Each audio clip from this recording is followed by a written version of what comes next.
담임 목사님께서 변화의 원리라는 제목으로 말씀 증거해 주시겠습니다. 이 시간 우리 믿음의 고백을 하나님께 드림으로 말씀 앞에 나가도록 하겠습니다. 하나님 나를 사랑하신다. 하나님은 내 인생의 크고 비밀한 인생을 가지고 계신다. 하나님은 오늘도 나와 동행하셔서 그 계획 이루어 주신다. 아멘. 그렇게 될 줄로 믿습니다. 아멘. 사람이 성장하고 있다는 다양한 증거들이 있습니다. 육체의 성장의 가장 확실한 증거는 아마 키가 아닐까 싶습니다. 우리는 아이가 태어나면 이 자리에 계신 분들도 다 그러셨는지 모르겠는데 가장 자주 하는 행동 중에 하나가 키를 재보는 행동일 겁니다. 저희 집은 저랑 제 아내가 그렇게 큰 편은 아닌데 제 아내는 항상 이렇게 말합니다. 자기는 평균이라고. 그러니까 그렇습니다. 그래서 제가 어릴 때 가장 많이 했던 것이 벽에다가 우리 아이를 세우고서 키를 재보고 얼마나 더 컸나 매번 확인하곤 했습니다. 그리고 소아과를 데려가게 되면 의사 선생님한테 꼭 물어봤어요. 우리 아이가 평균 어느 정도 되냐고. 그때마다 마음의 선생님께서 잘 크고 있다 그러면 안도가 되고 조금 부족하다고 그러면 굉장히 미안하고 그랬습니다. 또한 사람이라고 하는 존재가 육체만 가지고 있는 것이 아니라 영을 가지고 있는 존재라는 점에서 우리의 영도 성장을 해야 되는 것은 필연일 것입니다. 물론 우리 영이 성장하고 있다는 사실을 알려주는 지표를 무엇으로 삼을까에 대해서는 굉장히 어려운 부분입니다. 그도 그럴 것이 육체의 성장은 키라고 하는 외적인 증거를 가지고 있지만 영의 성장은 보이지가 않는 영역이기 때문에 도대체 무엇을 보고서 영이 성장했다 볼 수 있을까 참 어려운 문제입니다. 그럼에도 불구하고 성경에서 영의 성장하고 가장 밀접하게 관련을 맺고 있는 것은 확실히 마음인 것 같습니다. 우리 마음에 어떤 생각이 떠오르고 우리 마음이 어떤 열정을 가지고 있는가가 결국 우리 영이 어느 정도 성장하고 있는가를 보여주는 지표가 되기 때문입니다. 바로 이런 이유 때문에 구약 성경에서 가장 중요한 명령이 마음을 다하여 하나님을 사랑하라는 명령이고 신약 성경에서 가장 중요했던 명령이 그리스도의 마음을 닮으라고 하는 그런 명령일 거라 생각을 합니다. 그런 점에서 성경은 한 사람의 마음이 하나님을 사랑하는 쪽으로 자꾸만 흘러가고 있다면 그 영은 성장하는 것입니다. 또한 한 사람의 마음이 그리스도의 마음을 닮아가려고 하는 열망으로 붙잡혀 있다면 그는 확실히 영이 성장하고 있다고 해도 틀리지 않을 거라고 생각을 합니다. 문제는 사람의 외적인 성장은 매우 자연스럽게 이루어지는데 영의 성장은 좀처럼 쉽게 성장이 되지 않는다는 데 문제가 있습니다. 보통의 경우 그러니까 아빠, 엄마가 키가 크면 부모가 특별하게 신경을 안 써도 자녀들은 일반적으로 키가 큽니다. 우리 큰아이가 친하게 지내는 친구 중에 키가 굉장히 큰 친구가 있어요. 볼 때마다 참 아쉬워요. 그 키에 5cm만 우리 아이를 줬어도 걔도 좋을 것 같고 우리 아이도 좋을 것 같은데 키라는 게 서로 줄 수가 없잖아요. 그래서 제가 물어봤죠. 쟤는 왜 이렇게 크나 그랬더니만 우리 아들이 이래. 아빠 말하지 마. 할아버지가 190. 그럼 뭐 이미 답이 나온 거잖아요. 할아버지 190, 아버지 186 뭐 이러니까 당연히 걔는 그 정도 커야 된다는 거예요. 그 말을 들으니까 굉장히 미안하죠. 왜냐면 제가 키를 못 물려줬잖아요. 그러니까 외적인 성장은 자연스럽게 놔둬도 부모가 크면 신경 안 써도 그냥 유전이 키워줍니다. 그런데 영의 성장에는 유전이 없습니다. 아빠, 엄마가 아무리 믿음이 좋아도 자녀에게 믿음이 자동으로 가는 법이 없어요. 영의 성장은 다 의도적인 행동이라고 보는 것이 옳습니다. 부모가 아무리 믿음이 좋아도 자녀에게 의지를 가지고 믿음을 넣어주려고 해야 믿음이 들어가고 영적으로 성장시키려고 해야 그 아이가 성장을 하지. 부모가 잘하고 있으니까 내가 기도하고 있으니까 우리 아이는 자연스럽게 하나님 만나겠지. 사실 성경적으로 그런 일이 잘 일어나지 않는 것 같습니다. 상황이 이러다 보니까 우리 교회 안에서 우리가 자주 만나는 분들이 이런 분들입니다. 부모의 신앙 반듯하고 신앙의 연수가 굉장히 길매도 불구하고 자녀들 신앙생활 안 하고 심지어 그분도 교회 문화에는 굉장히 익숙한지 모르겠지만 우리가 사회에서 만나는 사람들과 별반 다르지 않은 삶의 가치관, 별반 다르지 않은 부부생활, 별반 다르지 않은 인생관 가지고 사는 사람들이 우리 주변에 비일비재합니다. 왜냐하면 신앙의 성숙과 영의 성장은 시간과 비례하지 않기 때문입니다. 오늘 우리가 살펴보게 될 말씀은 한 사람의 영적인 성장에서 무엇이 가장 중요한지와 그리고 영적인 성장이 왜 일어나기가 어려운지에 대해서 우리에게 도전을 주는 말씀이라 생각을 합니다. 마가복음 8장은 그 무렵에 라고 하는 말로 시작이 되므로 7장 말미에 우리가 살펴보았던 에바다 사건과 연결이 되어 있는 것 같습니다. 예수님께서 두로 지방을 지나서 이제 데가볼리 지역에 요단강 동쪽에 왔을 때 우리가 잘 아는 것처럼 귀먹고 말 어둔한 사람을 데리고 왔고 예수님께서 치료하셨습니다. 근데 마태복음에 보면 당시 예수님께서 이 사람만 고치신 것이 아니라 많은 각색 병자들을 고치셨다라고 기록이 되어 있는데, 이 무리의 치유가 아마도 더 큰 무리가 예수님에게 다가오게끔 만든 것 같습니다. 그래서 본문에 보니까 한 4,000명쯤이 주님 곁에 이미 모여들었고, 이들을 보고서 예수님께서 이렇게 말씀을 하십니다. 2절로 3절, 내가 무리를 불쌍히 여기노라. 그들이 나와 함께 있은지 이미 사흘이 지났으나 먹을 것이 없도다. 만일 내가 그들을 굶겨 집으로 보내면 길에서 기진하리라. 그 중에는 멀리서 온 사람들도 있느니라. 이 장면은 우리가 어디서 많이 본 듯한 데자뷰적인 장면입니다. 마가복음 6장에서도 예수님은 오병이어로 사람을 먹이실 때 똑같이 말씀하시죠. 내가 저들 불쌍히 여긴다고, 먹을 것을 주어서 보내야 되겠다고. 당시 예수님은 빈들에서 지금 자기랑 같이 4일 동안 3일 동안이나 같이 있었던 사람들이 굶주리는 것을 안타까워하셔서 과거에 오병이어를 가지고 5,000명을 먹이셨던 것처럼 오늘 본문에서도 무언가를 가지고 그들을 먹이시려고 그렇게 작정을 하십니다. 지금 상황적으로 놓고 보면 비슷한 상황이고 비슷한 여건에서 이 말씀이 주어졌기 때문에 혹자는 마가복음 6장에서 나오는 사건과 오늘 마가복음 8장의 사건이 중복된 사건이다, 그렇게 이해하는 분들도 계시지만 분명한 차이를 가지고 있습니다. 일단 떡의 개수가 다릅니다. 오병이어는 떡이 5개고 여기는 떡이 7개입니다. 물고기 2마리는 같을지 모르겠지만 떡의 개수가 다르고요. 근본적으로 다른 점은 지역과 대상의 차이입니다. 오병이어를 먹이셨던 지역은 갈릴리 바다 서쪽에 있었던 벳세다 광야입니다. 거기에는 유대인들 대상으로 예수님께서 5,000을 먹이셨던 거고, 지금 이 지역은 갈릴리 바다 동쪽의 데가볼리 지역이고 여기는 이방인들의 지역입니다. 그러니까 이방인들을 향해서 예수님께서 칠병이어를 가지고서 4,000명을 먹이시고 계신다고 이해할 수 있을 것입니다. 우리가 잘 알고 있는 대로 구약 성경에서도 하나님은 계속적으로 이적을 행하셨습니다. 그런데 구약 성경의 모든 이적은 거의 대부분 누구에게 집중이 되어 있는가? 유대인들에게 집중이 되어 있습니다. 하나님께서 아브라함과 언약을 맺으시고 그에게 민족과 땅을 주시겠다고 한 약속을 이루시기 위해서 그 약속이 진행되어가는 과정 속에서 이적이 일어났고 은혜가 베풀어져서 이스라엘은 출애굽을 하였고 가나안을 정복을 하였고, 심지어 가나안 땅에서 쫓겨나서 바벨론 땅으로 갔을 때에도 70년 만에 돌아오는 기적과 같은 일들을 경험하였습니다. 이것이 구약의 역사인데 놀랍게도 신약에 와가지고 하나님께서 그 이적과 기적을 유대인들에게 국한시키지 않으시고 이방인들에게까지 확장하셨습니다. 그래서 오늘 본문에 보니까 예수님께서 이방인들에게도 이적을 베푸시죠. 방금 제가 드린 말을 절대로 오해하시면 안 됩니다. 하나님께서 구약 성경에는 유대인들만을 위해서 이적을 베푸셨고 신약 성경에는 이제야 비로소 이방인들에게 이적을 베푸셨다, 그런 뜻이 아닙니다. 정확히 말을 하면 구약 성경에서 하나님께서 유대인들에게 은혜와 기적을 베풀어 주셨던 이유는 그들을 제사장 나라 삼으셔서 그들을 통하여서 복음이 이방으로 흘러가기를, 그들을 통해서 은혜가 이방으로 흘러가기를. 그래서 하나님께서 아브라함 그랬잖아요. 네가 복이 되라고. 하나님께서 너한테 복을 줄 테니까 너는 그들에게 복이 되라고.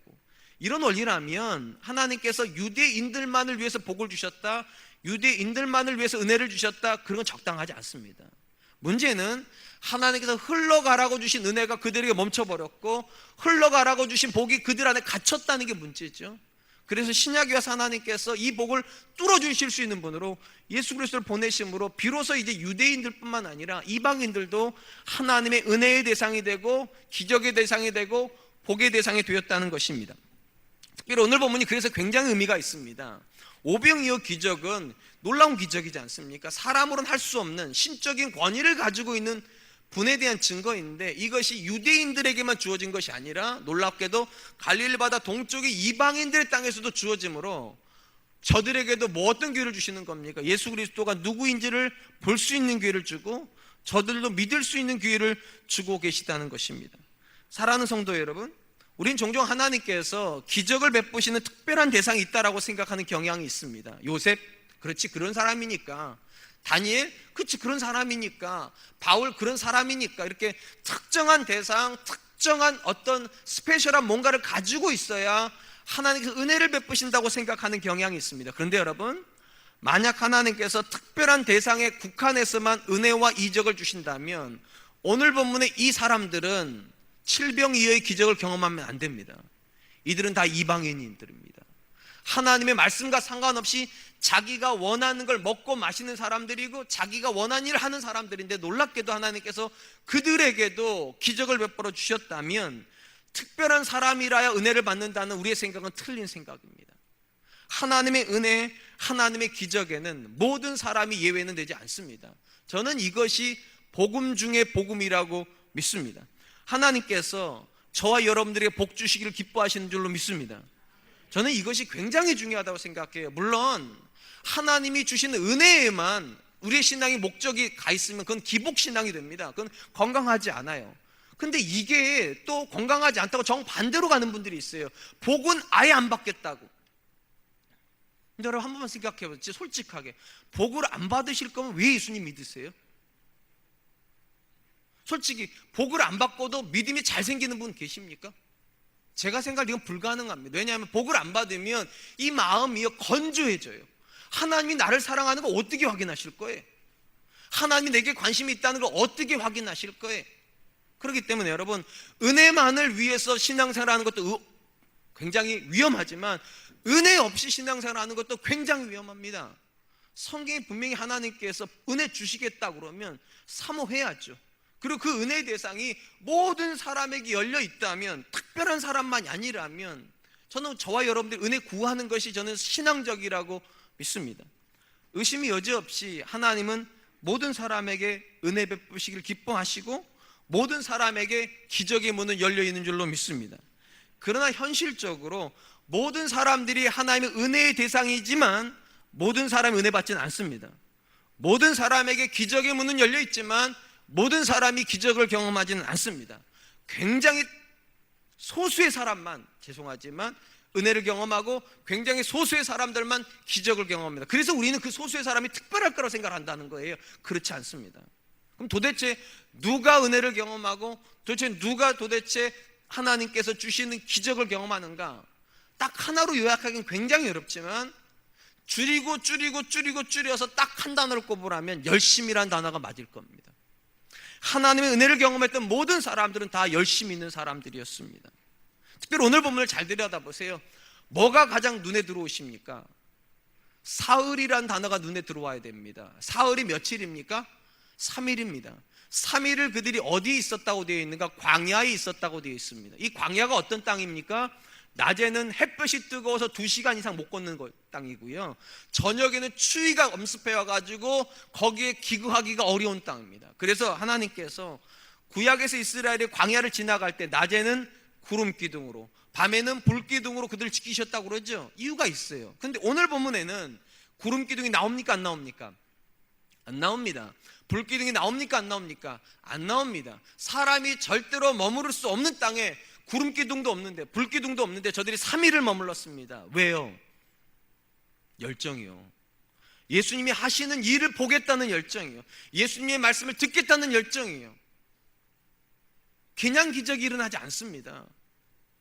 아무도 나가기를 꺼리는 그 땅에 주님이 계시기 때문에 나가는 거고요, 주님이 그곳에서 말씀하시니까 듣는 것이고요, 주님의 이적을 기대하니까 추위를 마다하지 않고 그 밤에 그곳에 머물러 있었습니다. 그래서 그들은 결국은 기적을 경험했습니다.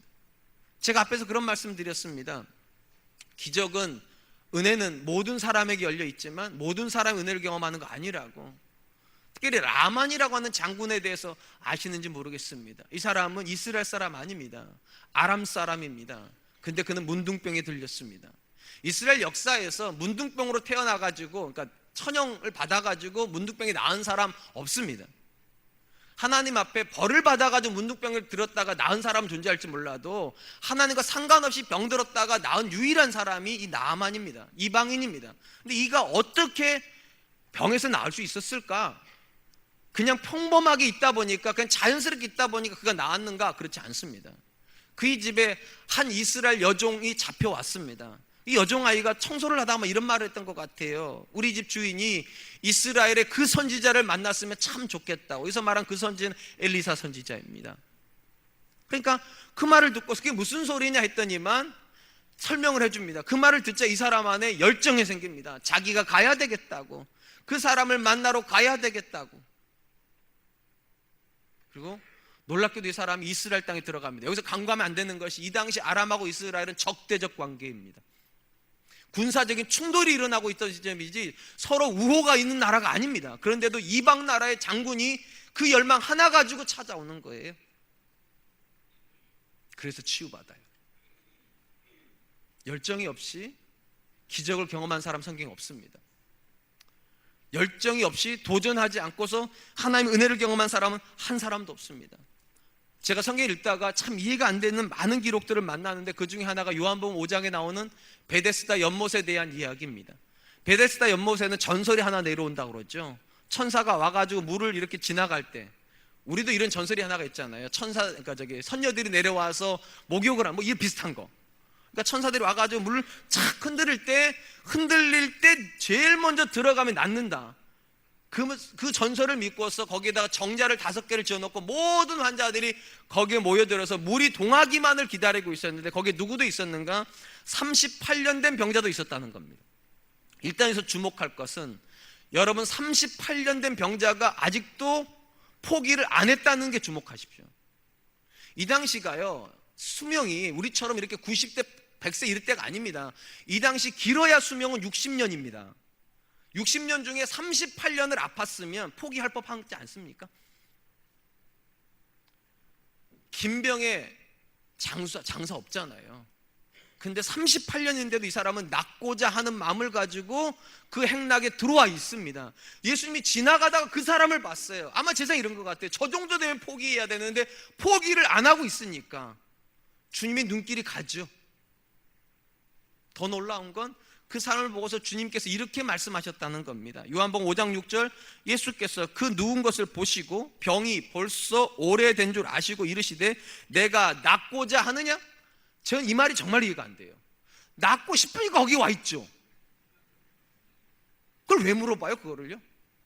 왜 물어보십니까? 여기에 주님께서 저와 여러분들에게 원하는 게 들어가 있어요. 원해야 된다는 거예요. 낫고자 해야 된다는 거예요. 가만히 있는데 주님이 낫게 해주는 일은 없다는 거예요. 열정이 없는데 주님이 왜 쳐다봐요?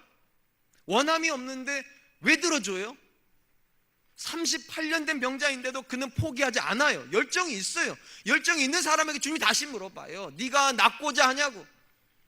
우린 그런 말 하지 않습니까? 하나님께서 내 모든 사정을 아신다고. 근데 왜 기도해야 됩니까? 내가 낫고자 하니까요. 내가 원하니까요. 주님, 내가 원하니까요. 기적은 그냥 일어나지 않아요. 은혜는 그냥 오지 않아요. 열망이 있어야 돼요. 주님 물어보시는 게 그거예요. 너의 안에 그런 열망이 있냐고. 네 자녀가 새로워지기를 원하냐고. 너의 가정이 새로워지길 정말 원하냐고. 너의 교회가 새로워지길 정말로 원하냐고. 그 열정이 있으면 구하라고. 그 열정이 있으면 찾으라고. 그 열정이 있으면 두드리라고. 사랑하는 성도 여러분, 왜 성도의 삶에 변화가 안 일어날까요? 왜 영적으로 성장하지 않을까요? 이유는 간단해요. 이 모든 것은 사람의 힘으로 안 되기 때문입니다. 사람은 자기를 못 바꿉니다. 내 마음인데 내 마음대로 안 되죠. 그런 거 아닙니까? 사랑해야 될 대상은 이 사람인데 내 마음이 이 사람을 사랑해버릴 때 우리 이런 걸 뭐라고 말합니까? 불륜이라고 부르죠. 이게 내 마음인데 내 마음대로 안 돼요. 얘가 일로 가야 되는데 얘가 일로 가요. 그러니까 사람은 자기를 못 바꿔요. 그럼 뭐가 바꾸는가? 오직 하나님만 바꾸세요. 그분의 은혜가 우리의 마음을 열어줘야지만 변화가 시작이 되는데, 놀라운 것은 특별한 사람에게만 은혜를 주시는 게 아니라는 게 희소식이에요. 누구에게나 은혜의 가능성은 열려있고 누구에게나 기적의 가능성은 열려있어요. 문제는 이것입니다. 누구에게나 있지만 모든 사람은 아닙니다. 원하는 사람이어야 돼요. 정말로 주님을 원해야 돼요. 정말로 하나님을 원해야 돼요. 그 은혜여야지만 내가 바뀔 수 있다고 확신을 가지고 도전해야 돼요. 이스라엘에 많은 문둥병자가 있었지만 성경에서 문둥병 치유받은 사람 딱 한 사람이에요. 목숨 걸고 국경 넘어온 사람이에요. 나아만 장군이요. 많은 사람들이 병자였지만 성경에서 예수님께서 주목한 사람은 38년 된 병자예요. 왜냐하면 그에게는 의지가 있으니까요. 오늘 본문에서 왜 예수님께서 광야에 있는 그 사람들에게 기적을 베풀려고, 그들은 이방인인데 왜 기적을 베풀려고 그럽니까? 놀랍게도 그들은 3일을 광야에서 버텨낼 수 있는 남다른 사람들이에요. 주님의 기적을 보고 싶어서, 주님의 말씀을 듣고 싶어서 그 자리를 떠날 수 없는 그 사람들, 열정이라고 한 단어가 그 마음에 새겨져 있는 사람들, 결국 그 사람들이 은혜를 경험해요. 근데 언제부턴가 너무 많은 분들에게 열정이 없어요. 열망이 없어요. 하나님을 향한 열망이 없고, 하나님께 내 자녀 안에서 일할 것이라고 하는 기대감이 없이 그냥 그렇게 이렇게 살다 보면 은혜 받을 날도 있겠지, 이렇게 살다 보면 좋은 날도 있겠지. 제가 제일 싫어하는 말이에요. 이렇게 살다 보면 좋은 날도 오겠지. 진짜 그럴까요? 그냥 내가 살다 보면 어쩌다 보면 기쁜 날도 만날까요? 그냥 내 의지하고 아무 상관없이 그냥 흘러가다 보면 슬픔도 잊혀지고 좋은 날이 올까요? 그런 거 유행가에나 나오는 거예요. 그런 거는요. 성경에는 그런 거 없어요. 구하고 찾고 두드려야 돼요. 열정이 있어야 변화가 일어나고, 하나님께서 우리 자녀를 주목한 이유가 뭐겠냐고요. 성경이 뭐라고 말하면 이렇게 말하잖아요. 여호와 하나님이 온 땅을 두루 감찰하사 전심으로 자기를 향하는 자에게 능력 베푸시기를 기뻐하시나니. 열정이 없는데, 열망이 없는데, 간절함이 없는데 오는 은혜는 없습니다. 절대로 기억하세요. 하나님이 저와 여러분들이 주실 은혜가 없어서 우리가 은혜 못 받는 거 아닙니다. 오늘은 기적이 안 일어나기 때문에 우리가 절망하는 거 아닙니다. 간단합니다. 열망이 없기 때문입니다. 광야의 그 3일의 더위와 3일의 추위를 이겨내면서까지 주님의 말씀을 들으려고 하는 열망이에요. 주님의 기적을 반드시 보고야 말겠다라고 하는 그 간절한 열정이에요. 38년이지만 포기할 줄 모르는, 좌절하지 않는 믿음이에요. 거기서 기적이 일어났죠. 제가 오래 만났던 권사님 중에 가장 인상 깊었던 권사님 한 분이 계십니다. 제가 오랫동안 알았던 권사님이십니다. 그 집 아이를 제가 대학부 때 가르쳤습니다. 이 권사님에게 가장 큰 아픈 손가락은 큰아들이었습니다. 제가 가르쳤던 바로 그 아이입니다. 대학교 들어가자마자 한 자매를 사귀었는데 예수님 안 믿는 자매였습니다. 근데 어느 정도 사귀다 헤어질 줄 알았는데 32살이 될 때까지 헤어지지를 않습니다. 그러니까 10년 가까이 사귄 거죠. 가장 권사님이 힘들어했던 것은 조건이 안 맞는다는 것이에요. 어떤 조건이냐? 믿음의 조건이요. 믿음만 가지면 되는데 이 친구가 믿음만 안 가지는 겁니다. 그렇게 흘러갔고 이 아들 녀석이 이 친구랑 결혼하겠다고 말만 하면 싸우기 시작합니다. 부모랑. 이제 아이는 포기 못 하겠다는 거고 부모는 포기했으면 좋겠다고 계속 싸웁니다. 지치고 지쳤습니다. 그런데 기적 같은 일이 벌어졌습니다. 직장을 옮기면서 갑자기 헤어졌습니다. 그리고 새로운 자매를 만났습니다. 어떤 자매일까요, 여러분? 어떤 자매일 것 같습니까? 그렇죠. 믿는 자매를 만났습니다. 그럼 얼굴은 안 예쁠까요? 굉장히 예쁩니다. 하나님께서 참 신기하게 일하세요. 굉장히. 저랑 제 하나 보고 왔어요. 그리고 얘기했어요. 우리 같아도 이 친구가 좋겠다 생각하겠다고. 얼굴도 굉장히 예쁘고 성품도 굉장히 좋고 믿음도 굉장히 좋은 자매를 하나님 예배시켜 주시고 만나게 하셔서 결혼을 했어요. 올해요. 그 권사님 만났더니 권사님께서 이렇게 말씀하시더라고요. 목사님, 하나님은 정말로 소원을 두고 행하시는 분이 맞나 봐요. 우리 아들이 그렇게 반대할 때 마음에 낙심이 돼서 내 평생에는 믿는 자부는 없나 보다 낙심했는데, 그래도 하나님께 기도를 시켜서 제가 계속 기도했는데 놀랍게도 하나님께서 제 인생에도 믿는 며느리를 주셔가지고 너무 감격스럽다고. 제게는 이런 일 안 일어날 줄 알았다고. 애가 너무 완고하니까 절대로 안 일어날 줄 알았는데 결국은 하나님이 하셨다고. 포기하지 않으면, 우리가 하나님을 포기하지 않으면 하나님이 절대로 우리를 포기할 일은 없으시겠죠. 우리가 하나님을 향하여서 간절함을 가지고 있으면 하나님께서 우리를 절대로 외면하지 않으시겠죠. 저는 오늘 본문이 그래서 굉장히 좋아요. 이방인 땅이고 하나님 모르는 자들인데 그들 안에 한 가지는 있어요. 열정이 있어요. 3일의 밤낮의 추위와 더위를 견뎌내는 열정이 있으니까 하나님께서 그들도 보신다면 왜 우리는 안 보실까요? 왜 우리 자녀들은 안 쳐다보실까요? 왜 우리 가정과 우리 자녀들을 위해서는 이적을 행해 주시지 않으실까요? 다시 한번 말씀드립니다. 주실 은혜가 없는 게 아닙니다. 기적은 과거형이 아닙니다. 지금도 기적이 일어날 수 있는데 문제는 우리 마음이 안 움직인다는 거예요. 구하라고 그러는데 구하지 않아요. 찾으라는데 찾지 않아요. 두드리라는데 두드리지 않아요. 그냥 어떻게 생각하는가. 살다 보면 살다 보면 성경을 믿으세요. 가요를 믿지 마시고 살다 보면 뭐 그런 게 있다는데 좋은 날도 오겠지 뭐 이런다는데 그런 거 없어요. 하나님의 은혜 안에서만 살아요.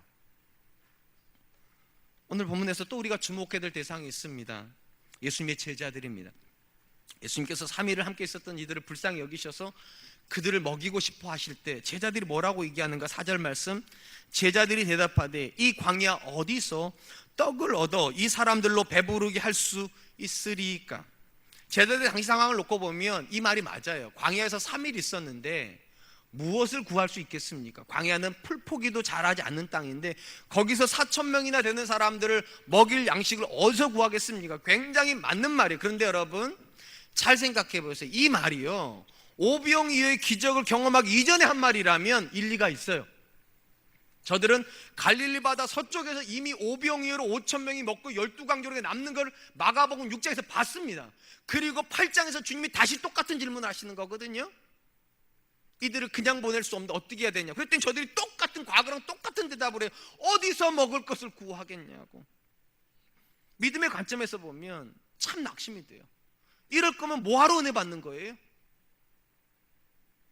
똑같이 반응할 거라면 뭐하러 은혜 받아요? 오병이어 기적을 경험하기 이전에도 똑같이 반응을 했고 기적을 경험하고 나서도 똑같이 반응할 거라면 도대체 우리는 왜 은혜를 받는 거예요?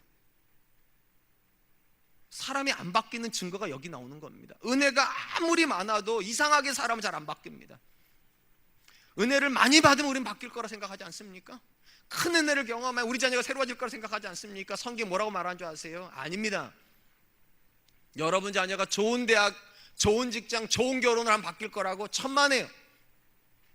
우리 남편이 직장이 갑자기 수입이 10% 넘어서서 뭐 100%, 1000% 올라가면 믿음이 좋아질 거라고 천만에요. 안 바뀝니다.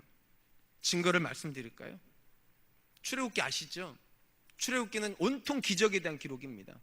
출애굽기 7장부터 13장 어떤 기적이 나옵니까? 10재앙에 대한 기적이 납니다. 상상도 할 수 없는 일들이 벌어지죠. 10개 이적이 일어났어요. 이쯤 되면 믿음 막 생겨야 되잖아요. 그죠? 네, 진짜 믿음이 생겨가지고 이스라엘이 출애굽을 했습니다.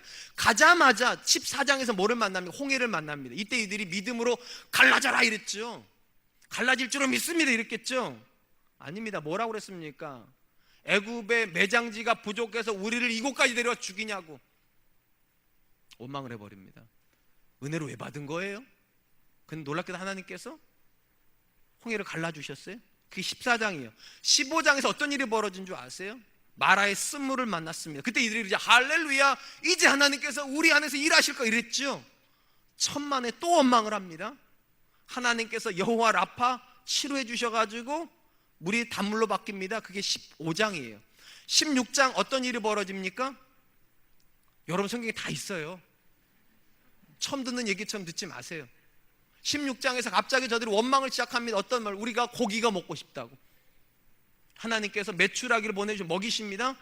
17장 다시 물 때문에 싸웁니다. 무리바에 도착을 했는데 물이 없어요. 원망을 해요. 주님께서 거기서 물을 열어주세요. 자 보세요. 출애굽기는요 7장부터요 17장까지 계속 기적이 일어났는데 놀랍게도 이스라엘은 맨날 똑같아요. 은혜를 받은 적이 없는 것처럼, 한 번도 하나님께서 그들한테 일해 주신 적이 없는 것처럼 매번 똑같이 원망합니다. 무슨 말인 줄 아세요? 은혜가 여러분을 바꾸는 게 아닙니다. 은혜는 통로일 뿐입니다. 얼마든지 굉장하고 놀랍고 누구도 한 번도 경험해 본 적이 없는 이적을 경험을 해도 안 바뀔 수 있는 게 사람입니다. 오늘 본문의 제자들을 보세요. 오병이어로 5,000명이 먹는 기적을 우리 중에 한 번이라도 보고 싶은 사람 얼마나 많았어요. 그게 어떻게 가능할까? 도대체 어떻게 가능? 너무 보고 싶으시잖아요. 그죠? 인류 역사에서 그걸 경험한 사람이 몇 명이나 있겠어요? 5,012명이지. 주님까지 5,013명. 그런 거 아니에요? 그 정도 됐으면 이 광야에 와가지고 4,000명쯤은 1,000명 뺐는데 주님께 그것도 감당이 어려울까 봐 4,000명쯤이면 이래야 되는 거 아니냐고. 주님 그때도 하셨는데 이번에도 하실 수 있죠. 주님 여기 볼이 또 7개 있으면 이래야 되는 거 아니냐고. 그런데 저들이 너무 소극적이에요. 은혜를 받은 적이 없는 것처럼. 그러니까 착각하지 마세요. 많은 은혜를 받아야지만 내가 변할 것이다. 엄청난 기적이 일어나야지만 내 자녀가 새로워질 것이다. 아닙니다. 절대로 그렇게 되지 않습니다. 정말 놀라운 것은요, 사도 바울도 이 절망감을 경험했다는 겁니다. 로마서에 보면 사도 바울이 이렇게 한탄하는 장면이 나옵니다. 로마서 7장 21절 24절 그러므로 내가 한 법을 깨달았노니 곧 선을 행하기 원하는 나에게 악이 함께 있는 것이로다. 내 속사람으로는 하나님의 법을 즐거워하되 내 지체 속에 한 다른 법이 내 마음의 법과 싸워 내 지체 속에 있는 죄의 법으로 나를 사로잡는 것을 보는도다. 오라 나는 공고한 사람이로다. 이 사망의 몸에서 누가 나를 건져내랴. 바울이 한탄한 게 뭡니까? 분명히 자기가 예수 그리스도를 만났고 새로운 사람이 되었다고 생각을 했는데 자기 인생에서 자꾸만 죄가 저질러진다는 거예요. 그 많은 은혜를 경험했는데 왜 자기가 안 바뀌냐는 거예요. 깨달은 게 있다는 거예요. 자기 안에 다른 한 법이 있다는 거. 그리스도의 법만 있는 것이 아니라 죄의 법이 있다는 거예요. 그리고 이 죄의 법이 뭐를 가지고 역사하는가? 옛사람을 가지고 역사한다는 거예요. 내 안에 두 종류가 있다는 거예요. 두 종류의 자아가 있다는 거예요. 새로워진 자아와 새로워지기를 거부하는 자아가 있다는 거예요. 이 두 종류가 계속 싸우니까 자기가 너무 괴롭다고 오라 나는 공고한 사람이라고. 왜 우리가 은혜를 받아도 안 바뀝니까? 명심하세요. 변화는 자연스럽지 않기 때문입니다. 우리 안에서 변화를 싫어하는 존재가 있어. 우리 안에요. 그래서 아무리 은혜가 와도 똑같은 반응을 하는 겁니다. 마음을 바꾸려고 하지 않는 겁니다. 생각을 바꾸려고 하지 않는 겁니다. 그렇다면 어떻게 해야 됩니까? 먼저 기억해야 될 것은 이것입니다. 하나님께서 이렇게 변하지 않는 저와 여러분을 그럼에도 불구하고 포기하지 않으신다는 겁니다.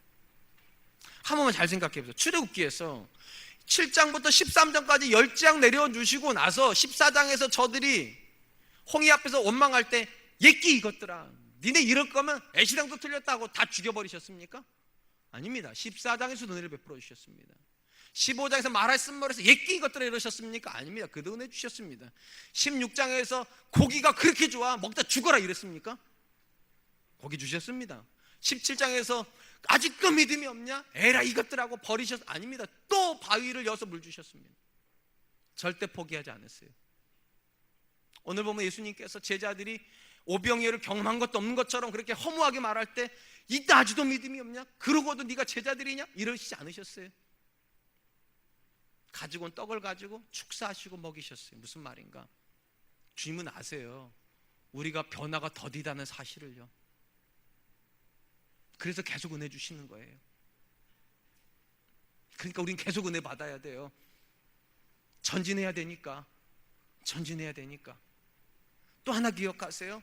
이 은혜의 목적이 뭘까요? 여러분 제가 지금 출애굽기 계속 얘기했지 않습니까? 17장까지 문제가 있다가 18장에서 이두로가 장이 방문하고 그 다음에 19장이 뭐냐? 시내산으로 가는 내용입니다. 시내산에서 뭐 했는가? 하나님께서 거기서 그들에게 말씀인 율법을 주세요. 왜 그랬을까요? 이 마음은 뭐가 바꾸는가? 말씀이 바꾸는 거예요. 하나님의 말씀이 은혜의 문을 통하여서 들어와야지만 그들이 제사장 나라가 되고 그들이 하나님이 기뻐하는 거룩한 사람이 돼요. 하나님께서 저와 여러분들에게 왜 은혜를 주시는가? 은혜를 주셔야지만 마음이 열려요. 하나님 나 정말 사랑하시는구나. 하나님 정말로 우리 가정에 관심 있으시구나. 하나님이 정말로 내 안에서 일하시는구나. 이게 열려야지만 그 다음에 뭐가 역사할 수 있는가? 말씀이 역사할 수 있습니다. 근데 굉장히 많은 안타까운 현실은 뭔지 아십니까? 은혜는 받는데 말씀 앞에 안 나와요. 그래서 안 바뀌는 거예요. 은혜가 부족해서 안 바뀌는 게 아니라 사실은 말씀이 부족해서 안 바뀌는 거예요. 그 말씀이 내 마음을 기경해야 되는데, 그 말씀이 내 마음을 다스려줘야 되는데, 그 말씀이 내 생각을 지배해야 되는데, 그래야지 바뀌는데. 사랑하는 성도 여러분, 정말로 변화를 원하십니까? 사도 바울이 로마서 7장에서 오라 나는 공고한 사람이라고 내 안에 다른 법이 있다고 말하는 그 바울이요, 로마서 10장에 가보면 뭐라고 하는지 말하세요? 뭐 이렇게 말을 해요. 믿음은 들음에서 나고 들음은 그리스도의 말씀으로 말미암는다. 나를 변화시키는 근본적인 믿음은 어디서 온다고요? 말씀에서 오신다고 말씀했어요. 그 은혜가 내 마음을 만져주고 그 만져준 은혜가 내 마음을 열어주고 거기에 말씀이 들어가면 사람은 바뀐다. 저는 이게 변화의 원리라고 믿습니다. 우리 사랑과 은혜교회도 하나님 말씀 앞에서 은혜를 사모하고 그 은혜를 붙잡고서 말씀 앞에 나와서 하나님 말씀으로 나를 좀 만져주십시오, 말씀으로 내 생각을 좀 만져주십시오, 그렇게 간구하는 저와 여러분 되셨으면 좋겠습니다. 이제 말씀을 맺으려고 합니다. 성경적 관점에서 한 사람의 변화의 출발은 마음입니다. 근데 문제는 이것입니다. 이 마음은 절대로 우리가 못 바꿉니다. 오직 하나님의 은혜가 들어와야지만 이 마음이 말랑말랑해지기 시작하고 마음이 열리기 시작하죠. 문제는 이것입니다. 모든 사람에게 은혜가 열려 있지만 모든 사람이 은혜를 받지 못한다는 것이죠.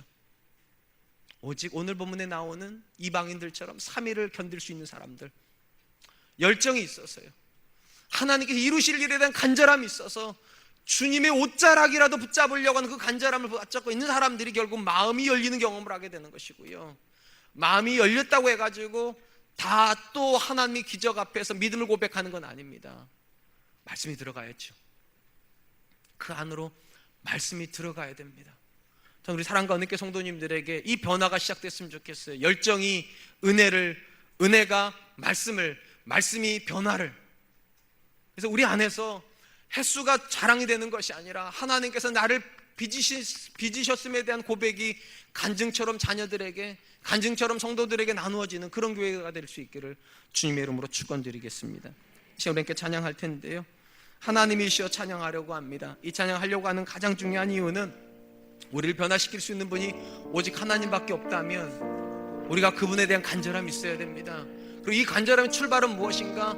사람이 줄 수 없는 것을 하나님이 하실 수 있다는 이 확신이요, 우리가 할 수 없는 그 일을 하나님은 하실 수 있다는 이 간절함이요. 찬양드리면서 하나님 내 마음도 만져주시고 우리 가정도 새롭게 해달라. 우리 같이 한번 찬양하겠습니다.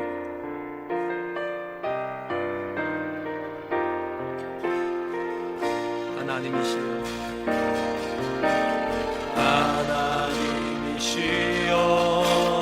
하나님이시여, 주는 나의 하나님이시로다. 나의 몸과 마음 주를 갈망하며 이제 내가 주께 고백하는 말, 여호와는 나의 빛이요, 여호와는 나의 구원이시니 내가 누구를 두려워하리요. 여호와는 생명의 피난처시니 주의 인자가 생명보다 나음으로 내 입술이 여호와를 찬양하리. 내 평생에 주를 찬양하며 주의 이름으로 내 손 들리라. 하나님이시여, 하나님이시여, 하나님이시여, 하나님이시여, 주는 나의 하나님이시로다. 나의 몸과 마음 주를 갈망하며 이제 내가 주께 고백하는 말, 여호와는 나의 힘이요,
제가 자주 여러분들에게 묻습니다.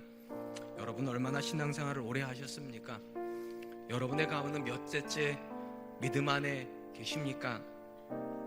사실은 이것이 저와 여러분들에게 정말 중요한 질문이 되려면 우리가 날마다 새로워지고 있어야만 합니다. 우리 영이 날마다 하나님 앞에서 성장하고 있다면 이건 다 자랑거리가 될 겁니다.